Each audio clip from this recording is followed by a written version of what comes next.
नमस्कार दोस्तों, आज हम आपके लिए डिटेल लेके आए हैं वैकेंसीज का। नवोदय विद्यालय समिति ने जो वैकेंसीज निकाली है उनके बारे में। पहले कुछ प्राइमरी चीज़ें हम देख लेते हैं कि अगर हम टोटल पोस्ट की बात करें तो 1616 पोस्ट हैं टोटल, सारी की सारी जो निकाली गई हैं। उनमें से इनमें अगर हम देख लें वेरिएशन, तो प्रिंसिपल की पोस्ट हैं, प्रिंसिपल के साथ साथ पीजीटीज की पोस्ट हैं, टीजीटीज की पोस्ट हैं। इसके अलावा जो मिसलेनियस होती हैं वो भी हैं, यानी कि जैसे म्यूजिक टीचर हो गया, म्यूजिक टीचर के साथ साथ आर्ट टीचर, ठीक है ना, पीईटी टीचर और लाइब्रेरियन। फिलहाल इतनी वैकेंसीज हैं इसमें।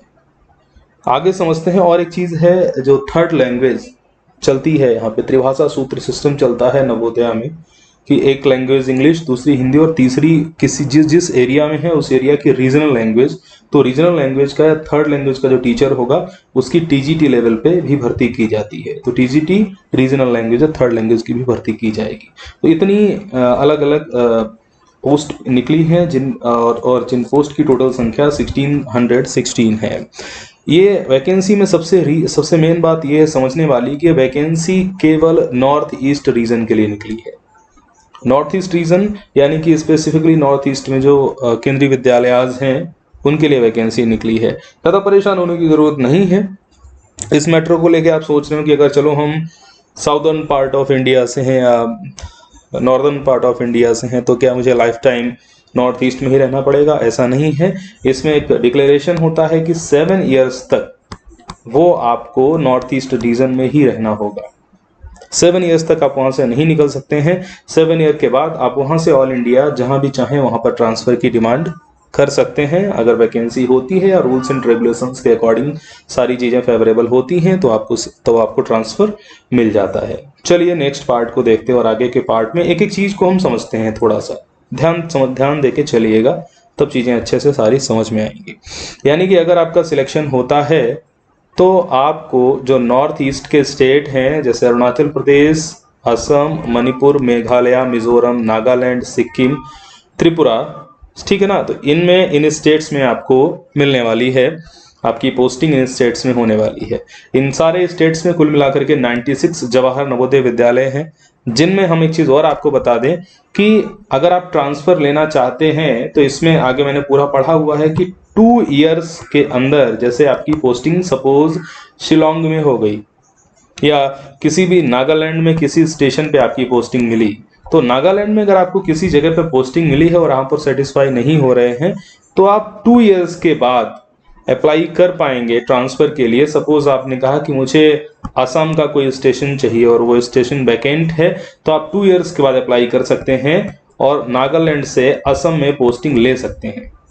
लेकिन नॉर्थ ईस्ट के अंदर ही ले सकते हैं और कहीं नहीं ले सकते हैं। मतलब अगर आप चाहें यूपी, बिहार या किसी अन्य स्टेट में जाना चाहते हैं, हिमाचल जाना चाहते हैं, तो आप नहीं जा सकते। वो आप 7 ईयर्स के बाद ही जा पाएंगे।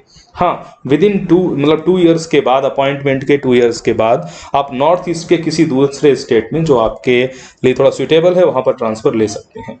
एक चीज यहाँ पर बहुत ज्यादा अच्छे से मेंशन की गई है, नवोदय रेजिडेंशियल स्कूल्स होते हैं तो अक्सर टीचर ये आवाज उठाते रहते हैं कि मुझे केवल टीचिंग करना है, अदर ड्यूटीज परफॉर्म नहीं करनी है।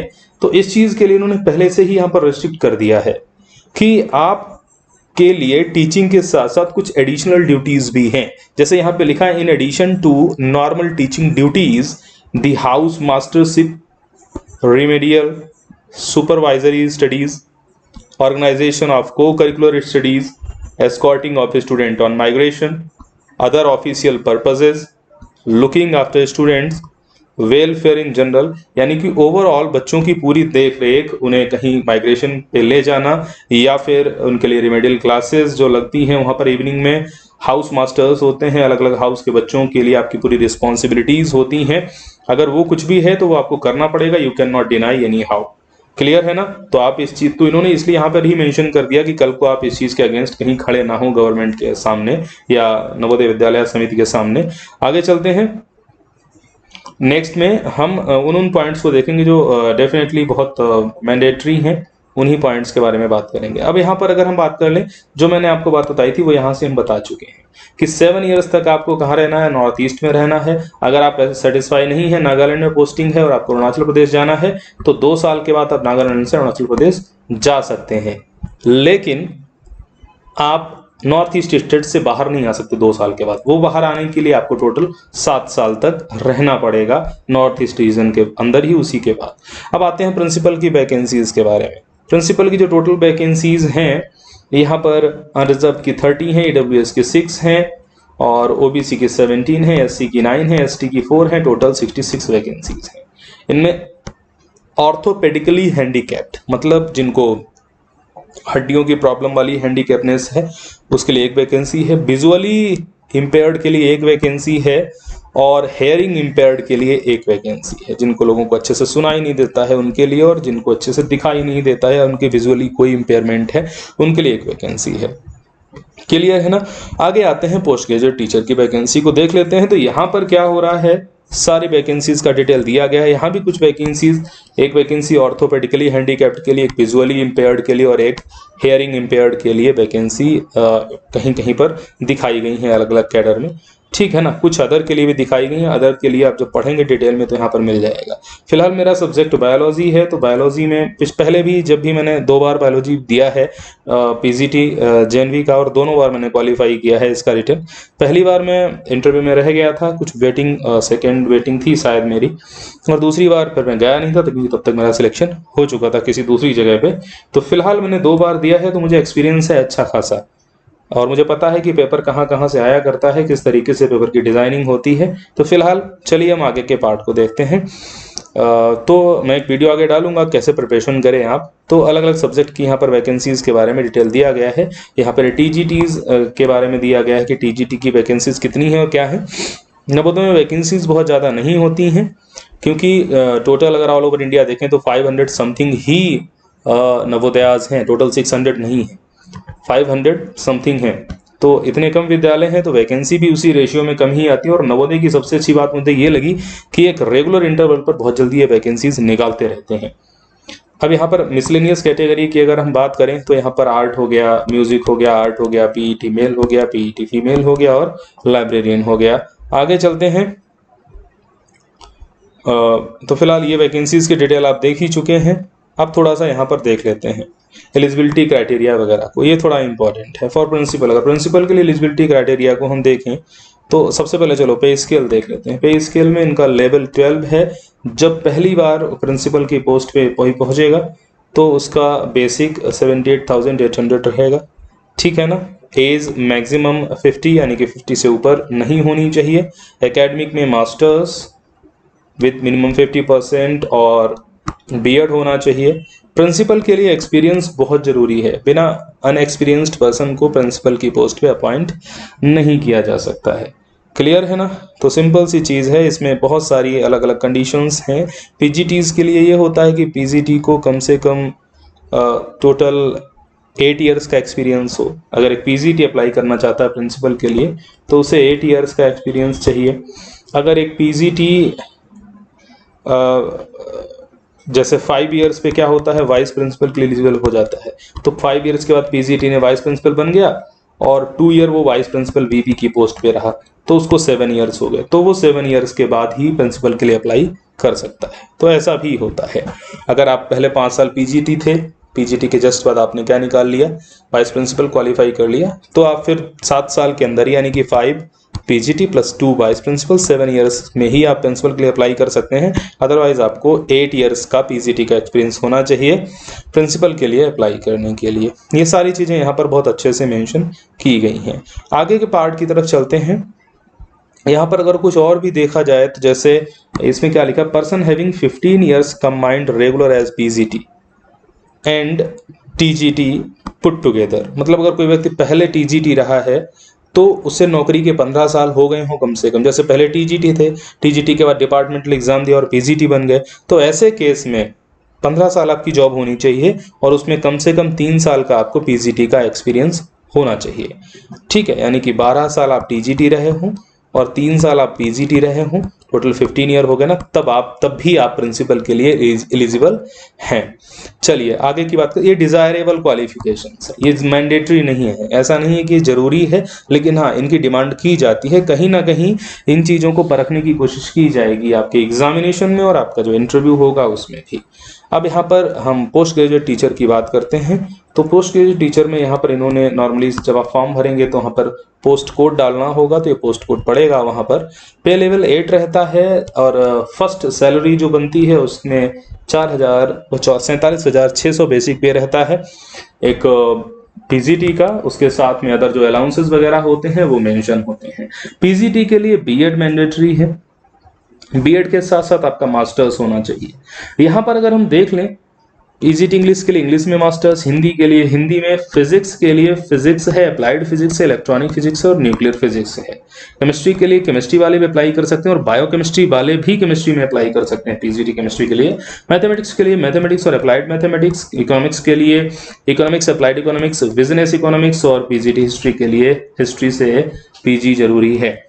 नेक्स्ट है ज्योग्राफी के लिए सिंपल ज्योग्राफी, कॉमर्स के लिए commerce with accounting, cost accounting, financial accounting as a major subject of study.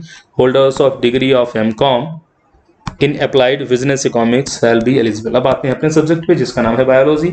इसमें थोड़ी वेरिएबिलिटी देखने को मिलती है। अगर आप यूपी पीजीटी के लिए अप्लाई करते हैं तो वहां पर माइक्रोबायोलॉजी और बायोटेक्नोलॉजी, मॉलिकुलर बायोलॉजी का कोई भी इंपॉर्टेंस नहीं है। बट यहाँ पर अगर आपके नवोदय विद्यालय में पीजीटी के लिए अप्लाई करना चाहते हैं बायोलॉजी पीजीटी के लिए, तो नॉर्मल एमएससी बॉटनी में है, जूलॉजी में है तब भी एलिजिबल है, लाइफ साइंसेज में है तब भी एलिजिबल है, बायो साइंसेज कोई भी है एलिजिबल है, आप माइक्रोबायोलॉजी से है तब भी एलिजिबल है, बायोटेक्नोलॉजी से एमएससी कर रखा है तब भी एलिजिबल है, मॉलिकुलर बायोलॉजी से है, प्लांट फिजियोलॉजी से है तब भी आप एलिजिबल हैं। समझ गया ना? तो सिंपली आपने अगर माइक्रोबायोलॉजी बायोटेक्नोलॉजी वगैरह से कर रखा है तो आप उस केस में एलिजिबल हैं। ओके, नेक्स्ट आता है बीएड मैंडेटरी है। Candidate possessing master degree present discipline, ये तो अलग अलग इंपॉर्टेंट नोट ही अलग से दिया गया है। फिलहाल बीएड मैंडेटरी है, बिना बीएड का अप्लाई नहीं कर सकते। टीजीटी की हम बात करें, टीजीटी में मेनली हम अपने सब्जेक्ट की बात करते हैं। डिजायरेबल क्वालिफिकेशन में यहाँ पर इन्होंने पीजीटी का बाद में दे रखा है। पीजीटी साइंस कंप्यूटर साइंस में बहुत वेरिएबिलिटी है, तो आप इसको अच्छे से देख लें कि कौन कौन सी डिग्री रखने पर आप कर सकते हैं। अब आते हैं टीजीटी पे। टीजीटी में अगर हम देखें, सबसे पहले नंबर 1 तो ये क्या कहते हैं कि 50% मिनिमम होने चाहिए आपके ग्रेजुएशन में, मैंडेटरी है। बैचलर लेवल पे 50% अगर नहीं है तो आप एलिजिबल नहीं है। आगे अगर हम यहाँ पर देखें, थोड़ा सा अपने सब्जेक्ट की बात करें, टीजीटी साइंस के लिए, तो टीजीटी साइंस का बेनिफिट होता है जिन्होंने बीएससी विद बायो किया हुआ है, जूलॉजी बॉटनी केमिस्ट्री के साथ, वो लोग एलिजिबल हैं टीजीटी साइंस के लिए। उसमें भी आपको जूलॉजी बॉटनी तीनों होने चाहिए और साथ में ही इसमें सिंपली मतलब सीधा सा क्लियर है कि जूलॉजी बॉटनी केमिस्ट्री से आपका होना चाहिए। और फर्स्ट 2 इयर्स में जूलॉजी बॉटनी केमिस्ट्री दोनों होते हैं, लास्ट में अगर केमिस्ट्री छोड़ा है जूलॉजी बॉटनी दोनों हैं तो आप प्रॉपरली एलिजिबल हैं।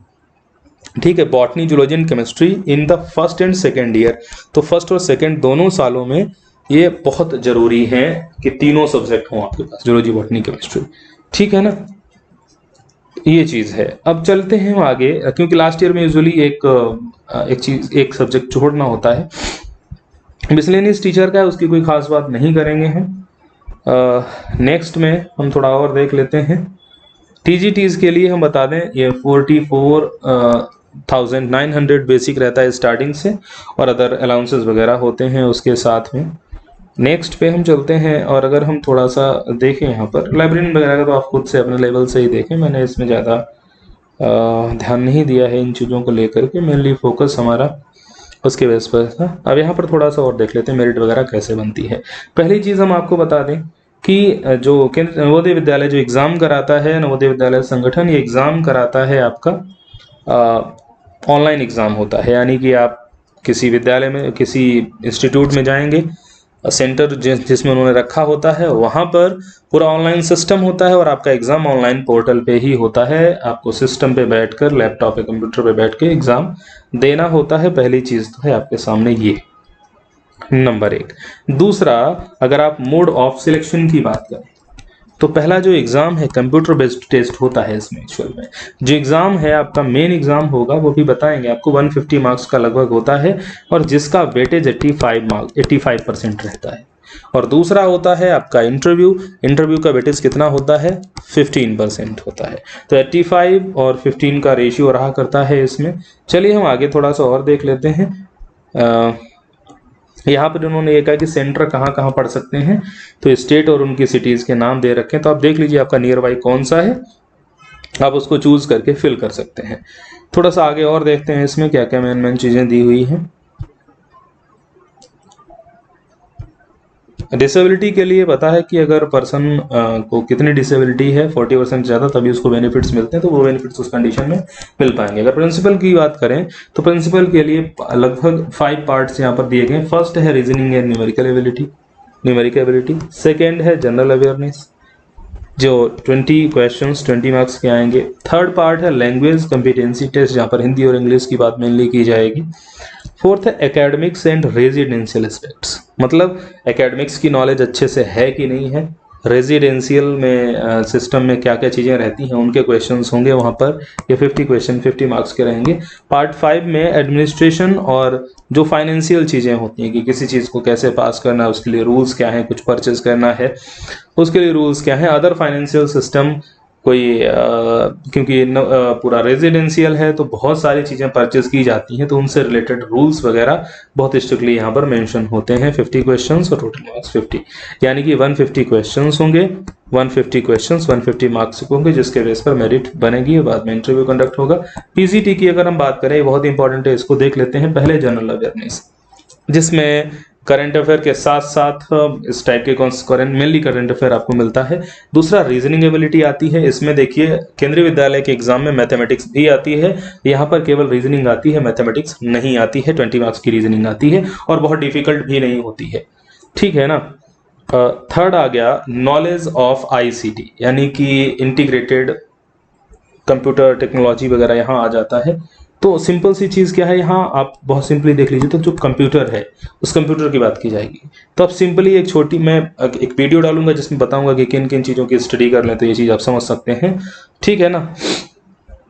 नेक्स्ट आ गया, नेक्स्ट है टीचिंग एप्टीट्यूड से रिलेटेड क्वेश्चंस आएंगे। और फिफ्थ पार्ट में आपको मेनली सब्जेक्ट मिलेगा जो 80 मार्क्स का होगा, ठीक है ना। टोटल यहाँ पर कितने हो गए? 130 मार्क्स हो गए, ठीक है। और ये लैंग्वेज कॉम्पिटेंसी टेस्ट भी इन्होंने यहाँ अलग से दिखाया है, तो ये भी 20 मार्क्स का रहेगा। तो ओवरऑल हो गया 150 मार्क्स का, ठीक है। इसके साथ साथ देखो इन्होंने ये कहा है कि जो सब्जेक्ट की नॉलेज के साथ साथ कुछ क्वेश्चन हो सकता है वहाँ पर, ये न्यू एजुकेशन पॉलिसी 2020, जो एजुकेशन पॉलिसी 2020 है उसकी बात की जाए, कहीं उसकी बात भी हो सकती है, ठीक है ना। तो आगे के पार्ट को हम और देखते हैं। इन्होंने एक चीज़ और कही है कि जो हिंदी इंग्लिश वाला, जनरल इंग्लिश वाला और जनरल हिंदी वाला पार्ट है उसमें पास होना जरूरी है। उसमें आपके अगर 40% मार्क्स नहीं है तो आपके रिमेनिंग पार्ट्स को चेक नहीं किया जाएगा और आपको बाहर निकाल दिया जाएगा। तो हिंदी में और इंग्लिश में 10% मार्क्स लाना बहुत ज़रूरी है, ठीक है ना, जो लैंग्वेज कॉम्पिटेंसी टेस्ट होगा इसमें, ठीक है ना। तो लैंग्वेज कॉम्पिटेंसी टेस्ट यानी कि इंग्लिश और हिंदी में आपको मार्क्स लाना 40% बहुत ज़रूरी है, तभी आप क्वालिफाइंग है, आगे के पार्ट की तभी चेकिंग की जाएगी। टीजीटी की बात करें तो टीजीटी की भी डिज़ाइन कुछ इसी तरीके से है। जनरल अवेयरनेस हो गई, रीजनिंग हो गई, कंप्यूटर हो गया, टीचिंग एप्टीट्यूड हो गया, यहाँ सब्जेक्ट और NEP 2020 से रिलेटेड, और फिट इंडिया प्रोग्राम वगैरह के लिए PET ओनली, जो PET फिजिकल एजुकेशन टीचर्स का पेपर होगा, उसमें खेलो इंडिया और फिट इंडिया के क्वेश्चंस भी होंगे कुछ ना कुछ। लैंग्वेज का यहाँ पर भी वैसे रखा है कि लैंग्वेज कॉम्पिटेंसी 30 मार्क्स की आने वाली है और वो उसमें से 40% मार्क लाना है, तभी आप क्वालिफाई माने जाएंगे। तो फिलहाल ये थी मेन इंफॉर्मेशन इससे रिलेटेड। तो बहुत ज़रूरी है आपको कि आप प्रॉपर जानकारी कलेक्ट करें, तभी फॉर्म भरें, ताकि प्रिपरेशन भी आप अच्छे से आगे करें, तभी सिलेक्शन हो सकता है। प्रिंसिपल के लिए 2000, पीजीटीज के लिए 1800 और टीजीटी के लिए 1500 फीस रखी गई है। तो ओवरऑल ये था इंपॉर्टेंट डेट्स। देख लें, रजिस्ट्रेशन ओपन हो जाएंगे 9 जुलाई 2020 को। इसके बाद रजिस्ट्रेशन क्लोज हो जाएंगे 29 को। फ़ी डिपॉजिट 9 जुलाई को ओपन हो जाएगी, फ़ी क्लोज हो जाएगी 29 को। और एग्ज़ाम कब होना है उसके लिए जो डेट्स वगैरह हैं वो अभी डिक्लेयर नहीं हुई हैं, वो भी आगे डिक्लेयर कर दी जाएंगी, ठीक है ना। तो ये चीज़ें हैं। एक पॉइंट और जो कि बहुत इंपॉर्टेंट है और जो पहले भी था, इसे है कहा गया है निगेटिव मार्किंग है। तो there will be negative marking of wrong answer 1/4 की होगी और 1/4 मार्क्स की क्या मिलेगी आपको, 1/4 मार्क की निगेटिव मार्किंग होगी। तो आप बहुत तुक्का नहीं लगा सकते हैं। जिन क्वेश्चंस में आपको कुछ कंफर्मेशन है उन्हीं का आप उन्हीं पे टिक लगाएं, अदर चीज़ें आप कुछ भी नहीं करें, ठीक है ना। तो एक इम्पॉर्टेंट पार्ट है कि निगेटिव मार्किंग वैसे पीजीटी एग्जामिनेशन में ना तो केवी में देखने को मिलती है ना स्टेट के एग्जाम में देखने को मिलती है, बट यहाँ पर मिल रही है। तो फिलहाल ये इससे रिलेटेड इन्फॉर्मेशन थी। मुझे उम्मीद है कि आप सब समझ गए होंगे कि कैसे क्या करना है। फिर भी कोई स्पेसिफिक डाउट है तो आप मुझसे पूछ सकते हैं। मैं एक आगे फर्दर वीडियो बनाऊंगा कि पीजीटी बायो के लिए आप प्रिपरेशन किस तरीके से करें और कैसा पेपर आता है, क्वालिफाई करने के लिए क्यों क्या क्या स्ट्रेटजी मैंडेटरी है। क्योंकि मैंने क्वालिफाई किया हुआ है 2 बार, पार्टिकुलरली नवोदय का क्वालिफाई किया हुआ है रिटन, तो मैं आपको इजीली समझा सकता हूँ कि क्या क्या ज़रूरतें रहेंगी वहाँ पर। धन्यवाद।